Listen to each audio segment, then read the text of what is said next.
istilahnya maaf, pembelajaran yang efektif semuanya juga efektif. Itu tergantung dari mood pribadi siswa tersebut. Nah, mengingatkan kembali apa yang pernah disampaikan oleh pendidik, dalam hari ini kan guru, tentang pelajaran yang sudah lampau, hanya mengingatkan.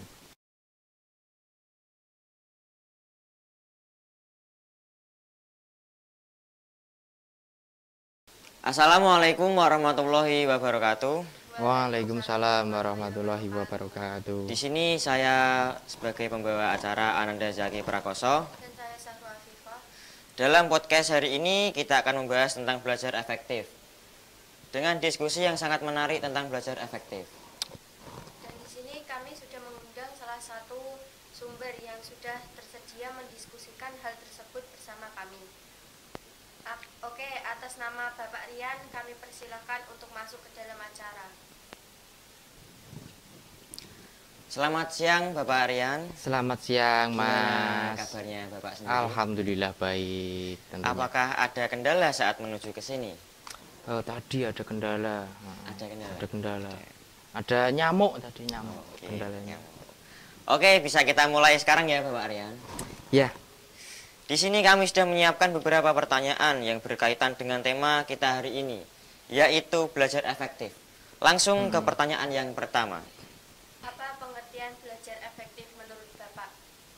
belajar efektif menurut saya itu pembelajaran yang diminati oleh siswa. Nah, pembelajaran yang diminati oleh siswa sebenarnya semua belajar istilahnya maaf, pembelajaran yang efektif semuanya juga efektif. Itu tergantung dari mood pribadi siswa tersebut. Nah, kalau siswa tersebut atau seseorang tersebut moodnya bagus, dia akan belajar itu sangat efektif. Tentunya seperti itu. Oke. Lanjut pertanyaan kedua.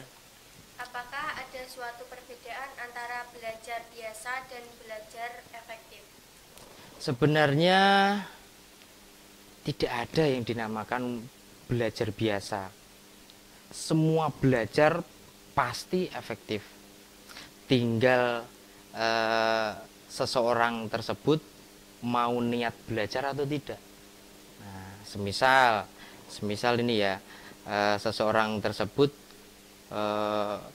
baru ada permasalahan dengan pola pikir yang pasti banyak sekali beban pikiran yang difikirkan, pasti tentunya tidak akan efektif kalau belajar seperti itu.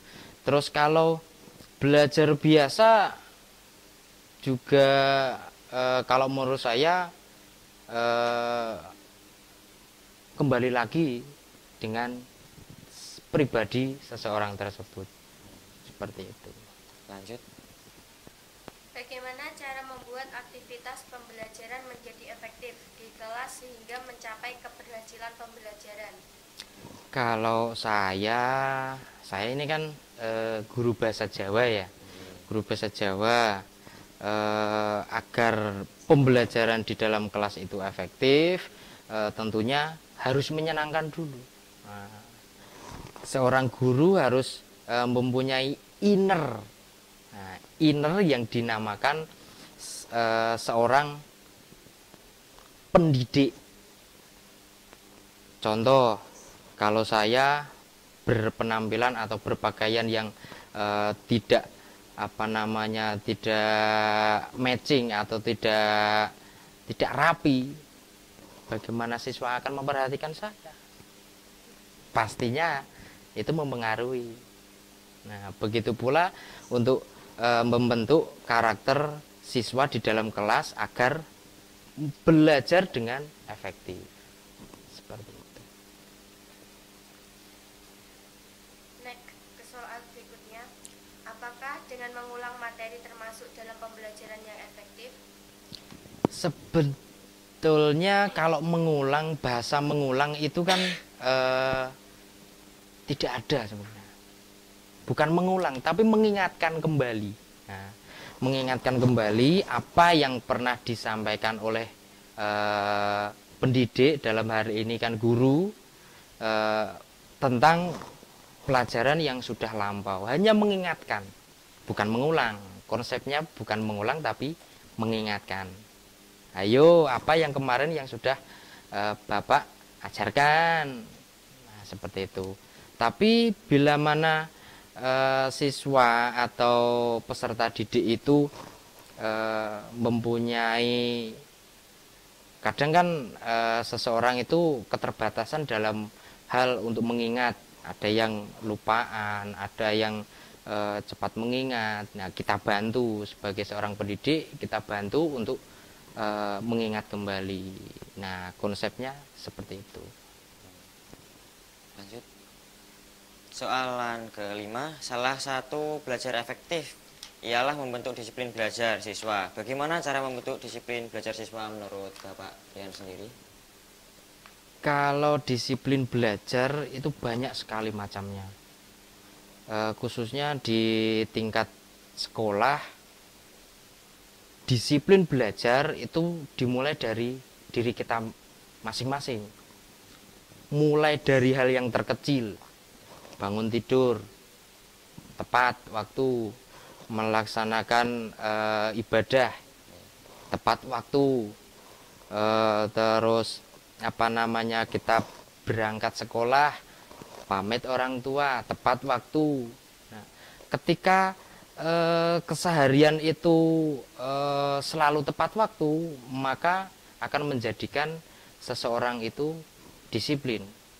Nah, guru itu tidak bisa membuat peserta didik untuk disiplin, hanya memotivasi peserta didik agar terlatih untuk menjadi disiplin, seperti itu.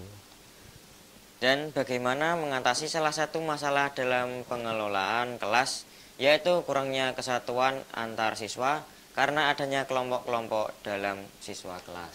Nah, kalau untuk kesatuan dalam kelas dibutuhkan orang tua. Kalau di lingkungan di rumah kan ada orang tua, bapak, ibu, terus ada sanak famili. Kalau di sekolahan, orang tuanya siapa? Orang tua ya bapak ibu guru. Yang lebih khusus di lingkungan kelas, ada yang namanya wali kelas.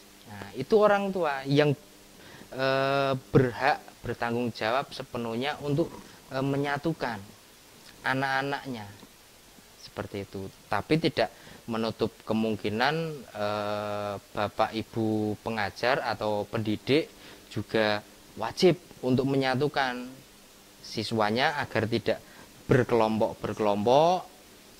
Dalam hal ini tentang pergaulan, bukan bekerja sama. Kalau bekerja sama dalam berdiskusi ya wajib kelompok. Tapi kalau dalam pergaulan harus secara umum, mulailah bergaul, tidak membanding-bandingkan antara teman yang satu dengan teman yang lainnya. Itu peran seorang wali kelas, seperti itu. Oke, itu tadi informasi tentang belajar efektif menurut Bapak Rian. Ya. Terima kasih atas waktu yang telah diluangkan untuk datang dan memberikan sedikit informasi untuk kedepannya. Semoga SMK Ma'arif NU 2 Boyolali menjadi sekolah yang lebih kreatif dan cermat lagi. Sama-sama, amin. Sekian dari kami. Apabila ada tutur kata yang salah, kami mohon maaf. Kami pamit undur diri. Wassalamualaikum warahmatullahi wabarakatuh. Waalaikumsalam warahmatullahi wabarakatuh. Misalnya